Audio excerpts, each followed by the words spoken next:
Entonces, bienvenidos a todos a un nuevo seminario de evolución. Mi nombre es Juan Pedro Sapén y lo que vamos a ver hoy es el seminario que tenemos habitualmente los días martes a las 19 horas.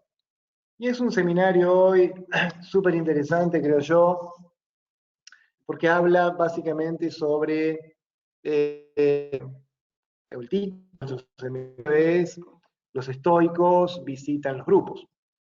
Y bueno, parece un poco extraña la presentación de hoy porque actualmente vemos cosas vinculadas a la terapia cognitivo-comportamental, la terapia familiar, evidentemente una disciplina filosófica secular como el budismo o el humanismo agnóstico y también, por supuesto, el concepto y el conjunto de ideas de nuestros grupos de 12 pasos eh, y de evaluaciones que hacemos de terapia cognitivo-comportamental en cada uno de nuestros grupos y de nuestras presentaciones. Y hoy lo que vienen son los estoicos, y uno se preguntará, bueno, ¿qué tienen que ver los estoicos con los grupos? ¿O qué tienen que ver los estoicos con la recuperación? Y bueno, esto es lo que vamos a tratar de velar hoy. Y hoy es la primera presentación de los estoicos que visitan los grupos. Así que esto es lo que veremos y esto es lo que tenemos preparado, lo que tengo preparado para hoy. Cómo la filosofía de este conjunto de representantes del mundo antiguo han influido hoy por hoy en muchos de nuestros conceptos y en muchas de nuestras ideas, y sobre todo, cómo podemos usar este conjunto de principios, este conjunto de ideas, este conjunto de conceptos para la recuperación, para vivir una vida de propósito, de sentido, una vida que tenga en nuestra recuperación y en nuestro crecimiento un ancla de cuantía. Y hablando de anclas y hablando de navegación, vamos a conocer a los estoicos y vamos a ver de dónde viene este grupo de filósofos que hoy vemos. Y entonces lo primero que yo les voy a contar es que los estoicos básicamente son una filosofía o un conjunto, o representan un conjunto de filósofos y su filosofía greco-romanos, que fueron desarrollándose en el 300 antes de Cristo. Y que comienza básicamente con Zenón de Sitio. Zenón de Sitio, o Sitio mejor dicho, es un lugar que actualmente corresponde a Chipre. Zenón básicamente fue un mercader que perdió todo en un naufragio. Y lo que pasó en este naufragio fue que al haber todo, llega con gente y nada más que dos más en ellos. Y cuando llega, básicamente lo que sucede es que se encuentra en Atenas con al dueño de una librería que se encontraba leyendo a Sócrates. Y entonces realmente se empezó a interesar por esto, ¿no? Y le picó la curiosidad. Tenía básicamente o aproximadamente unos 30 años, Zenón, y entonces le preguntó al dueño de la librería a dónde podía encontrar a un filósofo como los que habían escrito esos libros que él estaba leyendo. Se le dijo, siga a ese hombre.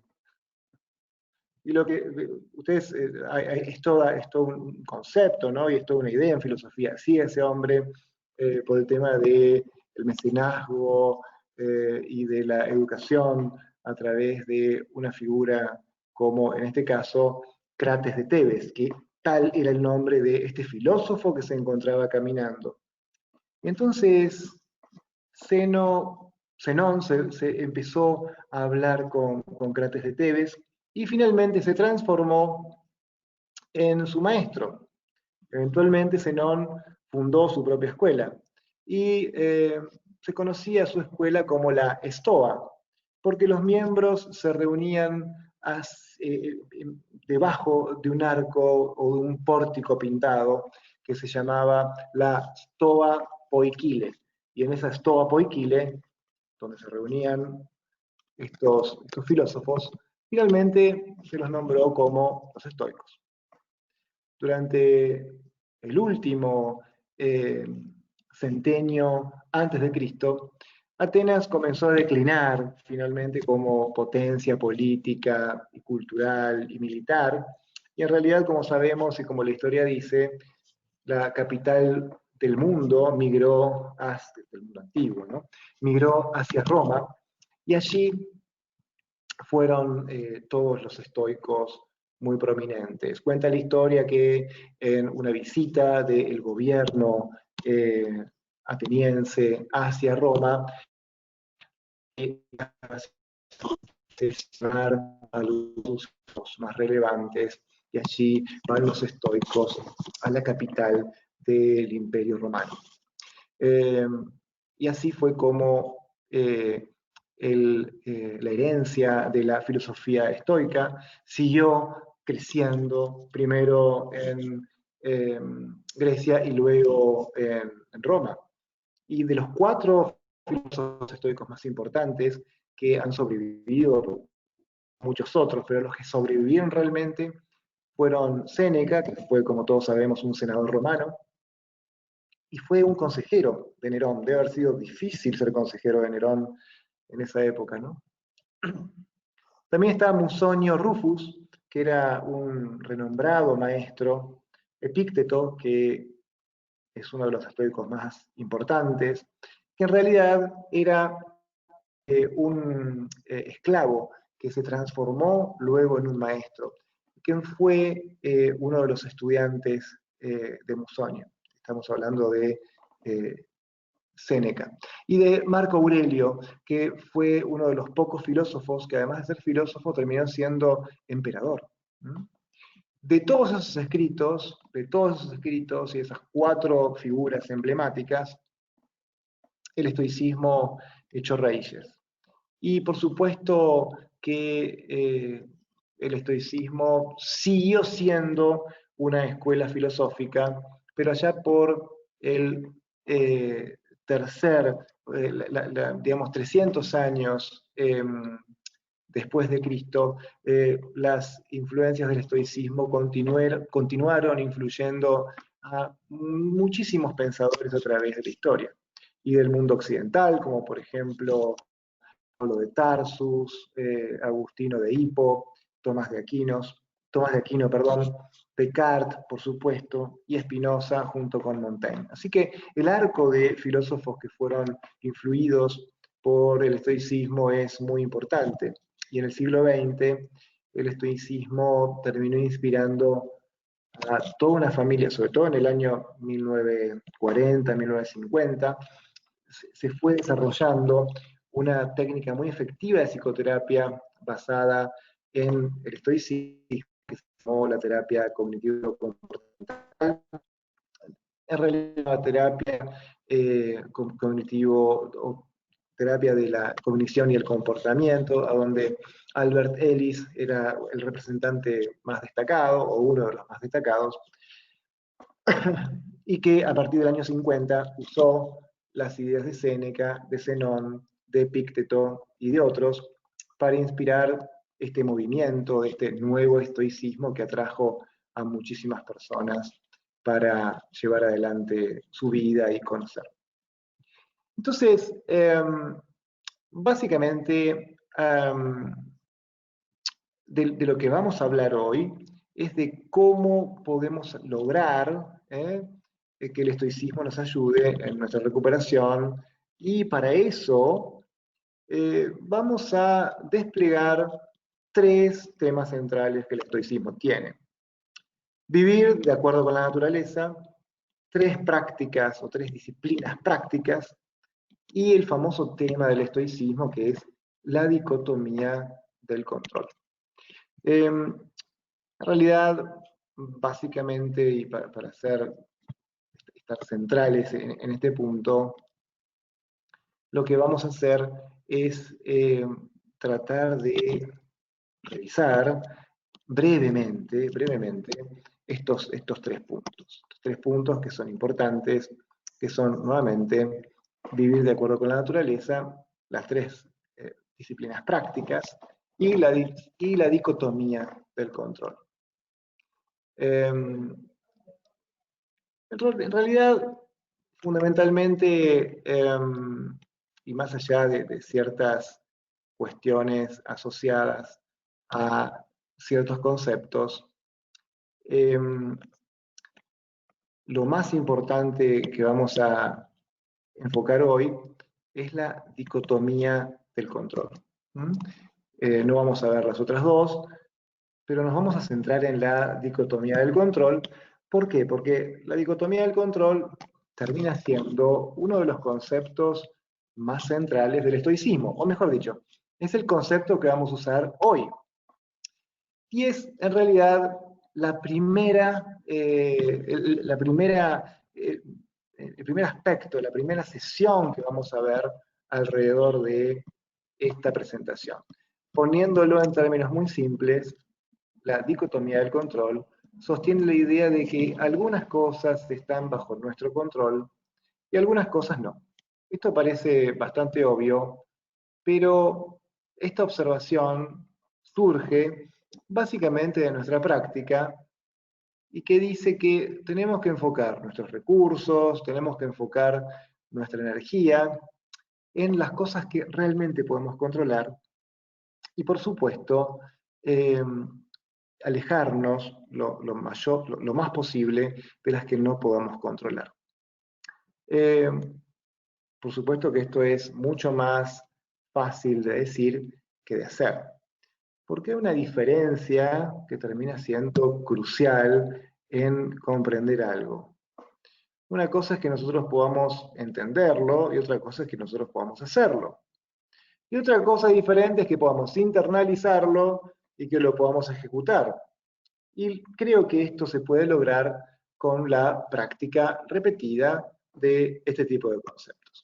Así que, básicamente, lo que vamos a construir hoy es que esta dicotomía del control es la que vamos a llevar adelante. Y entonces, fundamentalmente, descubrir lo que está en nuestro control y lo que no está en nuestro control es un aspecto central. Porque es fácil pensar que tenemos control sobre nuestras vidas, aun cuando las cosas funcionan, o especialmente cuando las cosas funcionan bien. Cuando las cosas funcionan bien, tenemos control de nuestra vida, todo parece color de rosa. Pero, ¿qué sucede cuando experimentamos incertidumbre o cuando experimentamos una sensación de que las cosas no están yendo del todo bien? Entonces, para eso vamos a traer a nuestro ejemplo a Mariano. Mariano tiene, vamos a poner, 34 años, hace 4 meses que está en recuperación, y la verdad es que tiene mucho temor sobre cuál va a ser su futuro, porque no sabe si se va a mantener en sobriedad o no, tampoco sabe si va a poder conservar el trabajo, porque consume drogas y alcohol desde hace unos 6, 7 años, y no sabe muy bien si su mujer lo va a dejar o si su mujer va a seguir con él. Bueno, cualquier parecido o semejanza con la realidad, como decimos, es pura coincidencia, pero en realidad, cuando las cosas vienen bien y todo es color de rosa, no hay problema. El problema está cuando tenemos este tipo de dificultades. Entonces, lo que vamos a chequear aquí tiene que ver con esto, tiene que ver con qué sucede cuando experimentamos incertidumbre o problemas en nuestra vida. Lo que va a pasar es que básicamente, en el caso de Mariano, la ansiedad suele ser bastante desbordante porque está preocupado, no sabe si va a poder mantenerse en sobriedad porque se encuentra siempre con mucha abstinencia. Hay un montón de escenarios negativos que se cruzan por su mente porque no sabe si va a poder conservar su trabajo o si su mujer lo va a dejar y cómo ver a los chicos y qué va a hacer con su casa, etcétera, etcétera, etcétera. Entonces nos podemos preguntar, bueno, el hecho de aprender más sobre lo que realmente está en control de Mariano, ¿lo podría ayudar? ¿Qué efecto podría tener sobre su psiquismo y básicamente sobre su recuperación? ¿Sería algo que podría funcionar? No lo sabemos, vamos a verlo hoy. Entonces para eso vamos a recordar una frase o una idea de Epícteto.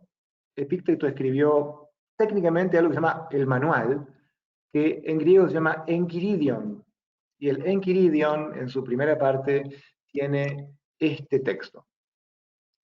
Dice Epícteto, de todas las cosas existentes, algunas están bajo nuestro poder y otras no están bajo nuestro poder.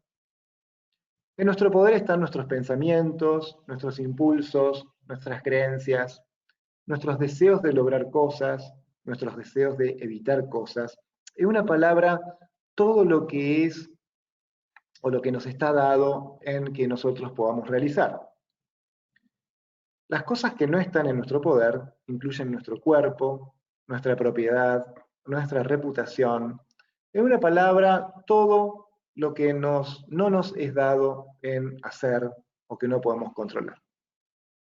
Así que Epícteto en su Enchiridion nos da algo familiar, porque en realidad las palabras de Epícteto luego fueron rescatadas y adoptadas por la famosa oración de la serenidad, que se encuentra en muchísimos grupos de 12 pasos y que nosotros habitualmente recitamos o que recordamos. Dice, Dios, concédeme serenidad para aceptar las cosas que no puedo cambiar, valor para cambiar aquellas que puedo y sabiduría para reconocer la diferencia. Esta oración de la serenidad fue escrita por un teólogo llamado Reinhold Niebuhr en 1934. Recordemos que Alcohólicos Anónimos se funda en 1935.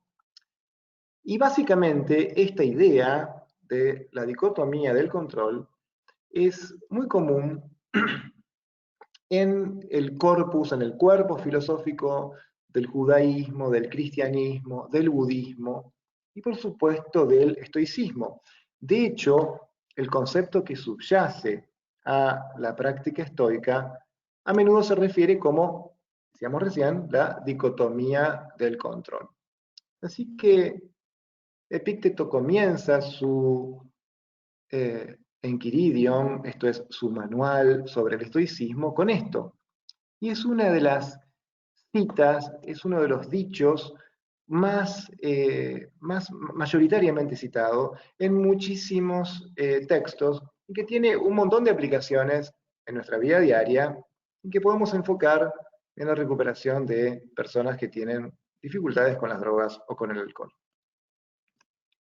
Entonces, a menudo damos esto por sentado o pensamos que el texto es básicamente obra de Niebuhr, y seguramente es obra de Niebuhr, pero se basa básicamente en estos escritos estoicos de la dicotomía del control. Entonces, para comenzar nuestra práctica y nuestro estudio de lo que podríamos llamar esta disciplina del deseo, el deseo de necesitar estar en recuperación y de no usar drogas o alcohol, vamos a ver hoy el tema del control. Pero para eso vamos a recordar primero lo que Epícteto quería decir con estas palabras. Básicamente lo que hacía Epicteto era dividir el mundo en dos grandes pedazos, grandes segmentos. El primero era las cosas que están bajo nuestro completo control. Y esto sucede que tenía que ver con cosas del otro lado que no están bajo nuestro completo control. Hay un tercer grupo que son cosas sobre las que tenemos control parcial, pero no nos vamos a ir con respecto a este tema. Este concepto lo vamos a desarrollar más adelante. Ahora, simplemente decimos, hay cosas que están bajo nuestro control y otro gran grupo de cosas que no podemos controlar.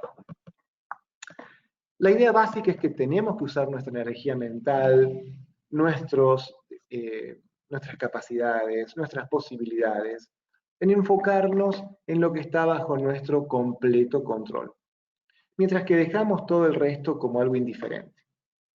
Para aquellas cosas que no tenemos bajo nuestro control, sería importante que no nos ocupáramos del todo de ellas, pero que logremos una comprensión profunda de ello, no nos garantiza que estas cosas realmente vayan a funcionar. Podemos entenderlas, podemos desear que las cosas cambien, podemos querer que las cosas se modifiquen, pero si no tenemos control sobre ellas, no ocuparnos de ellas es importante.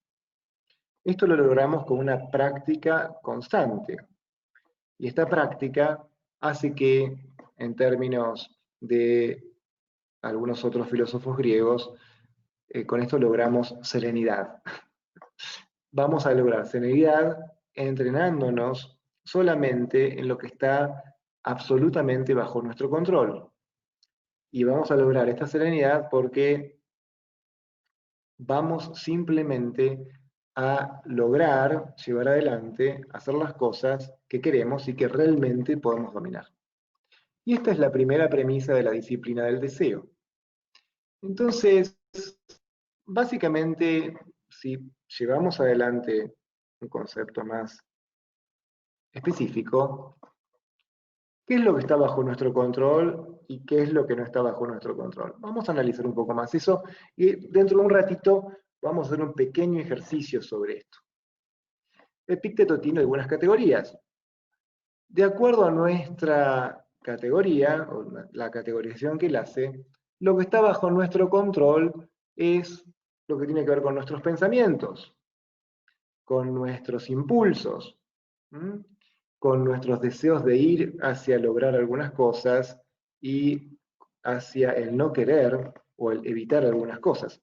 Es una palabra con todo lo que podamos llevar adelante y que dependa de nosotros. Necesitamos tener mucho cuidado acá porque los conceptos griegos son muy diferentes de los conceptos en castellano. Por ejemplo, básicamente cuando hablamos de pensamientos, que es algo que podemos controlar, eh, estamos tratando de pensar también en términos de nuestros juicios, nuestras opiniones, ¿sí? Nuestras creencias, ¿sí? Entonces, básicamente, esto es lo que podemos controlar. Esto no quiere decir que no tengamos pensamientos automáticos o pensamientos que rápidamente cruzan nuestra mente o pensamientos que de alguna manera hacen que juzguemos a las personas. Pero inmediatamente después de que nos damos cuenta de esto, podemos diseñar una estrategia para regular y cambiar lo que pensamos. Así que lo que tiene que ver con el pensamiento se vincula con esto. Mis creencias, mis conceptos, son importantes también. Otra de las cosas que podemos controlar, de acuerdo a Epicteto, son nuestros impulsos.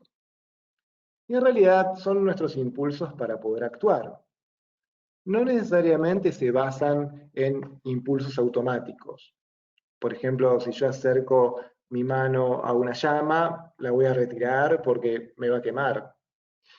Sino que de lo que hablamos cuando hablamos de poder controlar nuestros impulsos, son los impulsos que surgen de la primera categoría, que eran estos pensamientos. Así que si tenemos pensamientos que podamos controlar, que podamos regular, que sean buenos y provechosos para nosotros, nuestros impulsos, que hoy en día serían nuestros actos, nuestras acciones, van a ser adecuadas y nos van a proporcionar el bien. Por supuesto que si vos juzgás que eso es malo, no lo vas a hacer. Los impulsos entonces son la urgencia de actuar, pero que tienen como base nuestros juicios y nuestros valores. Entonces, de la conjunción que tenemos entre nuestros pensamientos y nuestros impulsos, que son o que tienen que ver con el deseo de actuar, viene lo que se llama deseos de lograr cosas o deseos de evitar cosas. Decidimos que tiene sentido, que tiene provecho, entonces, invertir nuestro tiempo, nuestra energía y nuestro dinero en algunas cosas. Entonces, esto que llevamos adelante, estas conductas que decidimos tener, tienen que ver con algo que podamos controlar y que esté basado en nuestros pensamientos y en nuestros impulsos.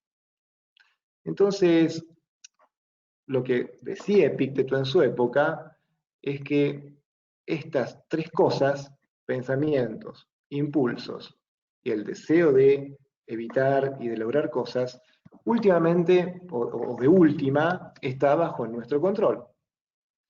Y no es accidental que estas tres cosas sean centrales en la filosofía estoica.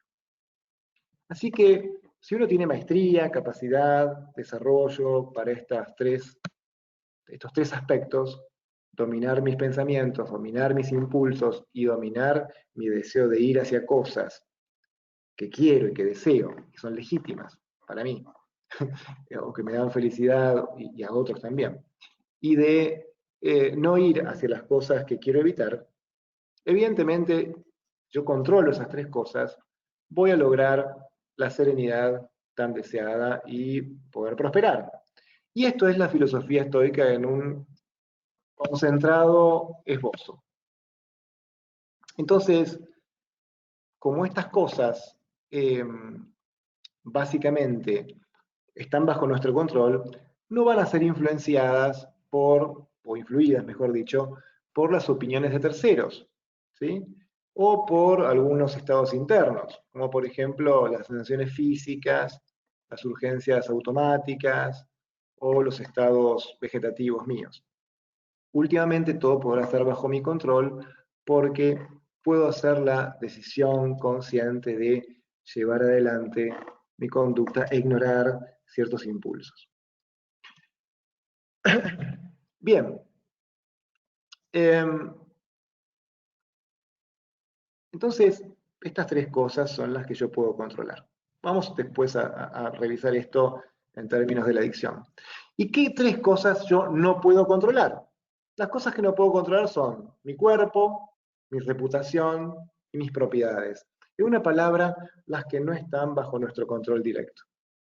Podemos hacer todo lo necesario para estar sanos, podemos hacer todo lo posible para estar saludables, pero no por eso vamos a tener garantizada la salud.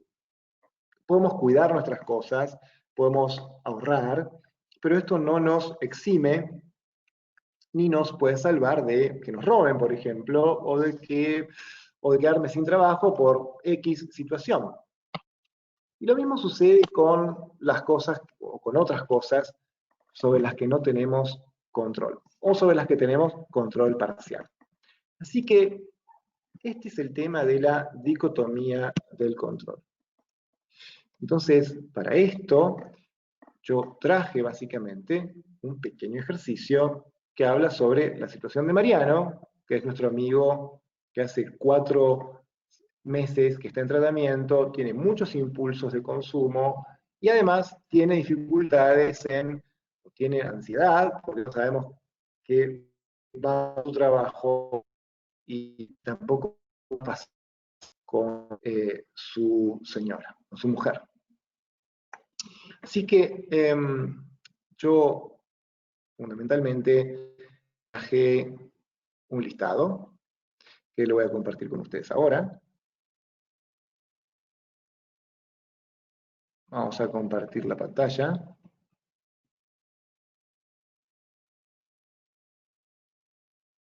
Y es posible que esto haga que yo pueda, ustedes puedan ver mi pantalla.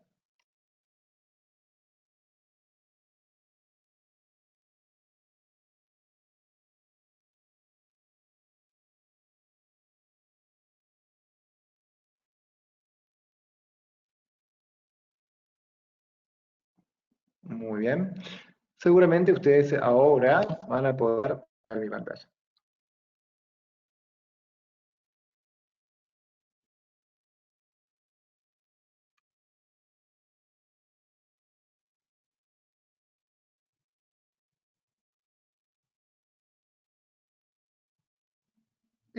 Yo puse los micrófonos. ¿Ustedes me están escuchando? A ver si me pueden ayudar. Horacio, ¿vos podés Sí, escuchar? sí, te estamos escuchando. Soy ¿Se Horacio, ve? Juan. Acá también. Hola, Horacio. Ah, bueno. ¿Se ve la pantalla? Sí, estamos Mía. viendo el cuadro. Sí, se ve bien, Juan. Ok. Y, a ver. Vamos a ver si yo puedo lograr.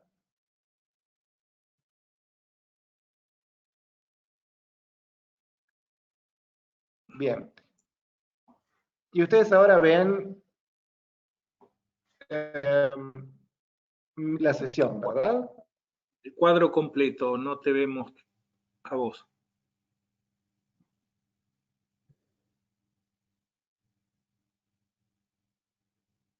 A ver si se escucha. Perfecto. Ah, perfecto. Se ve entonces la hoja de trabajo. Así es. Bien. Entonces, en esta hoja de trabajo, lo que vamos a ver es lo siguiente.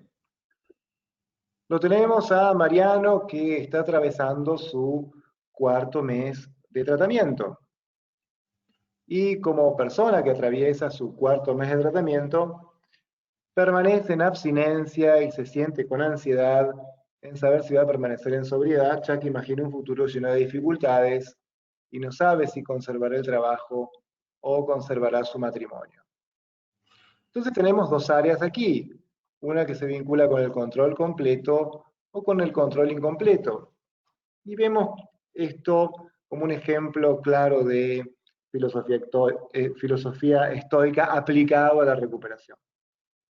Entonces, lo que vamos a ver es fundamentalmente en esta pequeña hoja de trabajo estos tres o cuatro aspectos: pensamientos, creencias y juicios, ¿sí? Que era la primera categoría de estas tres prácticas que nos contaba Epicteto que había que tener. Luego nuestros deseos o impulsos de actuar, y luego lo que quiero obtener, y más abajo lo que quiero evitar. Entonces le pedí a Mariano que en la semana fuera completando su hoja de trabajo. Y entonces en su hoja de trabajo, él fue completando todo lo que tenía que ver con su problema, tratando de diferenciar lo que podía controlar de lo que no podía controlar. Y entonces, lo primero que escribió Mariano es sobre sus pensamientos, creencias y juicios. Evidentemente puedo tener pensamientos conscientes sobre mi recuperación, creer que puedo avanzar si me lo propongo. Esto es, él tenía dudas sobre si podía lograr o no mejorar en su recuperación, porque recordemos que estaba sumamente abstinente y con deseos de consumo. Entonces, una de las cosas que puede tener es el control completo sobre qué pensamientos tiene sobre su recuperación.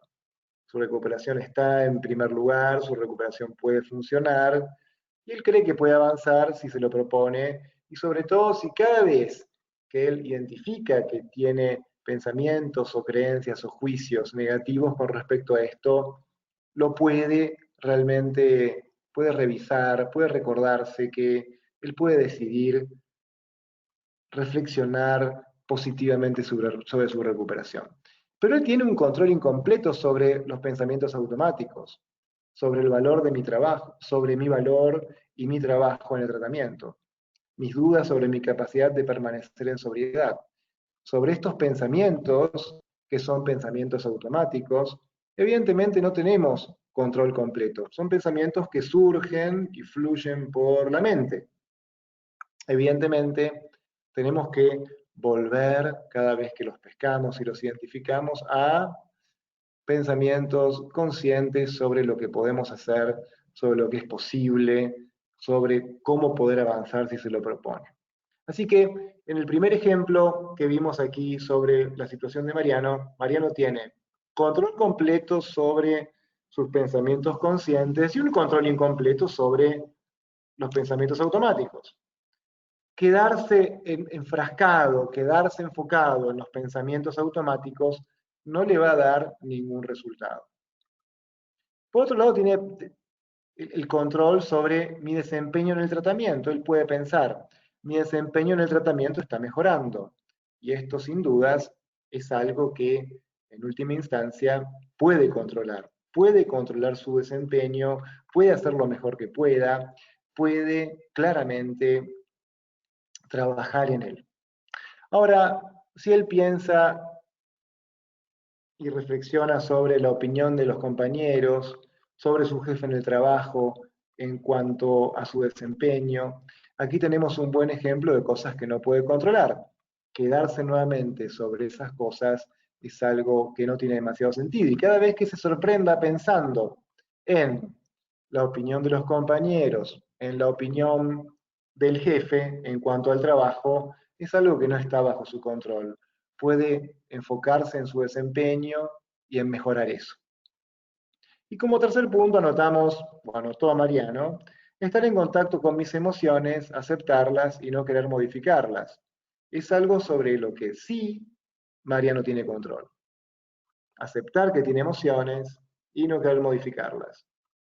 Ahora, no tiene control sobre la sensación física durante las emociones o cuando tengo ansiedad.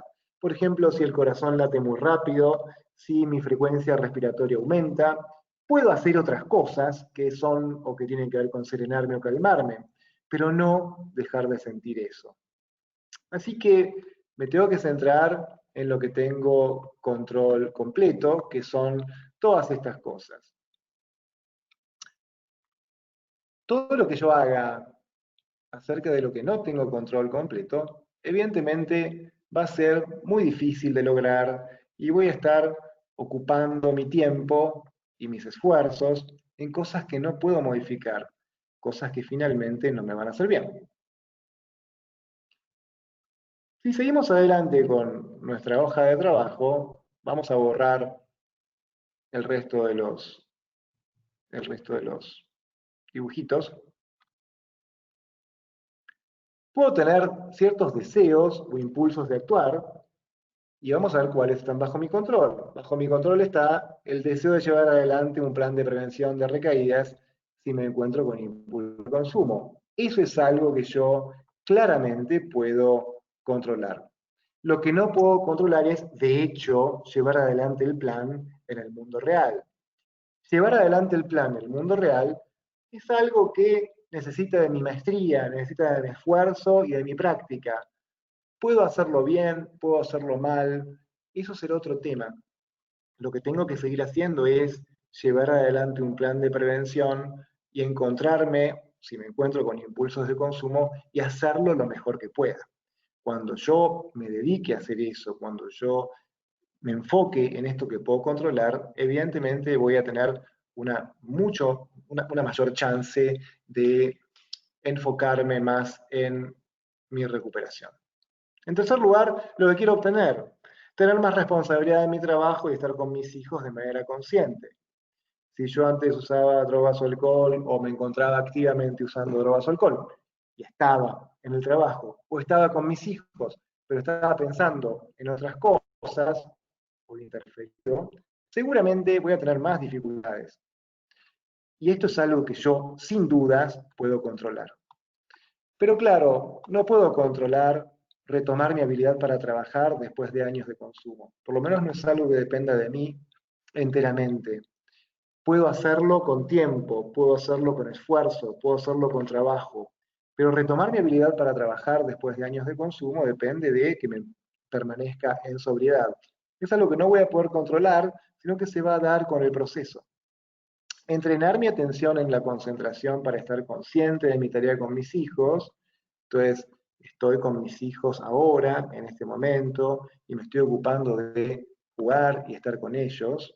Esto es algo que, evidentemente, no depende, perdón, vamos a borrar acá. Esto es algo que decía, puedo entrenar mi atención de manera, y mi concentración para estar en mi tarea con los chicos. Pero eso no depende totalmente de mi control. Tiene que ver con el resultado final. Y mi resultado final no se basa tanto en la expectativa que yo tengo, sino en trabajar sobre eso diariamente. Lo que quiero evitar estar ansioso, preocupado por el futuro y no saltar a conclusiones. Esas cosas sí las puedo controlar. Puedo intentar evitar no estar ansioso, no estar preocupado, aún así cuando lo haga y cuando salto a conclusiones, poder identificar esto. Pero de hecho, no puedo evitar estar ansioso a veces y preocuparme. Intento aceptar y mejorar eso, pero no dejar de experimentarlo. El que yo desee no querer experimentarlo es algo que evidentemente no tiene demasiado asidero porque no es algo que esté bajo mi control y de acuerdo a Epícteto o de acuerdo a los estoicos esto es algo que no debemos hacer porque no nos da buenos resultados. Lo que queremos evitar es evitar toda situación, personas o lugares que se asocien con mi obsesión por el consumo de alcohol o drogas. Y eso, sin duda, sí lo puede hacer. Eso sí está bajo el control de Mariano. Ahora, tener la competencia necesaria para lograr hacer eso, en las múltiples situaciones en que lo intento hacer, con la capacidad de evaluarme de manera realista, eso es algo que voy a lograr hacer con tiempo, pero que no es algo que pueda hacer de un momento a otro o que esté bajo mi entero control, sino que va a ser un resultado, y eso depende de lo que yo haga antes. Y lo que hago antes es que esto esté bajo mi control. Mi control es evitar toda situación, personas y lugares que se asocien con mi obsesión. Vemos entonces que hay cosas que puedo controlar y cosas que no puedo controlar. El objetivo del ejercicio y el objetivo de lo que quiero hoy mostrarles es que utilizando algunos conceptos del estoicismo y sobre todo utilizando o haciendo eje en la oración de la serenidad, podamos llevar adelante esta dicotomía de control y utilizar los conceptos estoicos en el control completo de las cosas y el control incompleto. Y de acuerdo con Séneca, en estos aspectos, qué pensamientos y creencias y juicios tengo, qué deseos o impulsos de actuar tengo, cuáles puedo controlar y cuáles no, lo que quiero obtener, qué puedo controlar de eso y qué no, y lo que quiero evitar. Y de lo que quiero evitar, ¿qué es lo que puedo controlar de lo que quiero evitar? Porque un concepto o un problema a veces bastante frecuente es querer evitar lo que no puedo controlar. Y si yo quiero evitar algo que no puedo controlar, pues me voy a frustrar y me voy a sentir muy mal.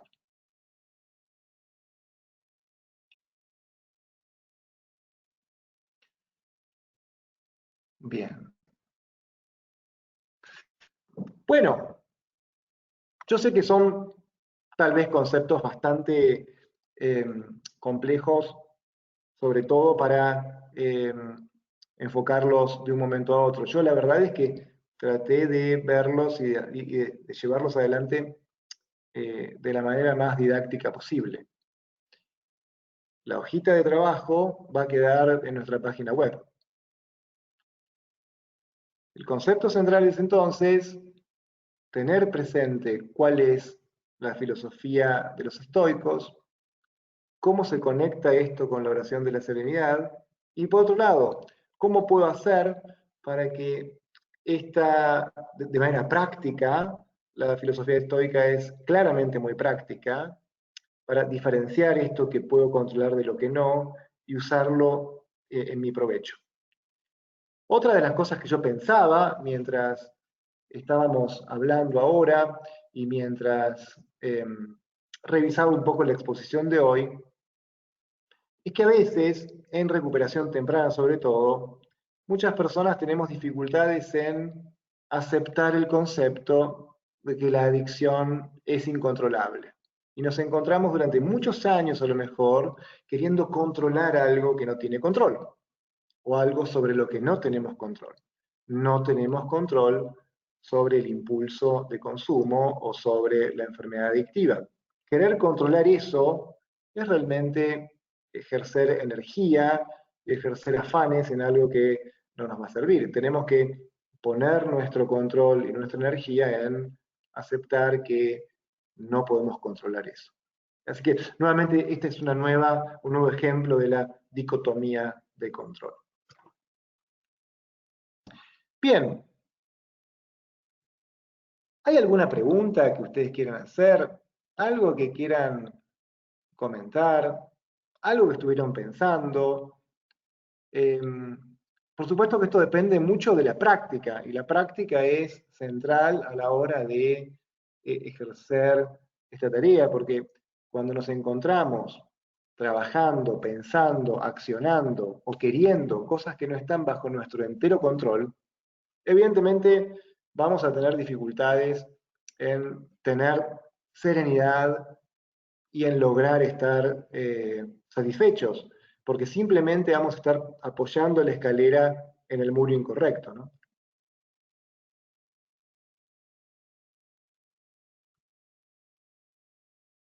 Ok. Así que bueno, esta es un poco la presentación de hoy.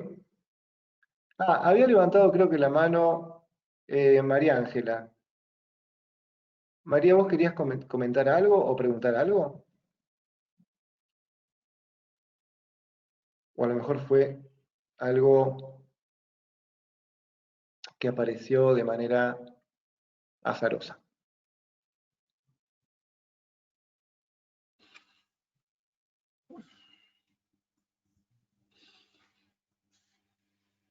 Sí, hay una pregunta. A ver. No tenés habilitado, perdón. Disculpame, yo lo había habilitado, lo vamos a habilitar de nuevo. A ver ahora. Debiera habilitarse el micrófono.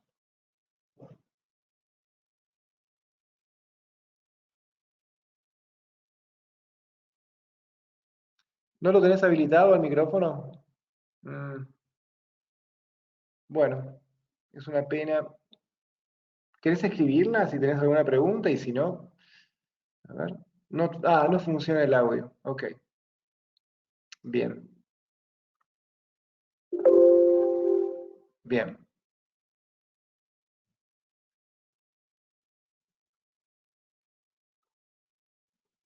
Muy bien. Entonces, esta ha sido entonces la presentación del día de hoy, o la primera presentación del día de hoy. Cómo utilizar la filosofía de los estoicos para enfocarnos en la oración de la serenidad, y sobre todo cómo podemos empezar a usar la oración de la serenidad en acción para poder trabajar en el proceso de recuperación. Esperemos que esto les haya gustado, que lo puedan usar. Lo vamos a subir a la página y lo van a poder descargar de ahí y poder usar todas las veces en que lo puedan tener presentes. Bueno, espero que les sirva y nos encontramos el próximo martes en el próximo seminario. Les agradezco mucho la participación, les agradezco mucho la presencia. Sí, muy bien. Nos encontramos entonces. Hasta Bueno, luego. gracias. Luego.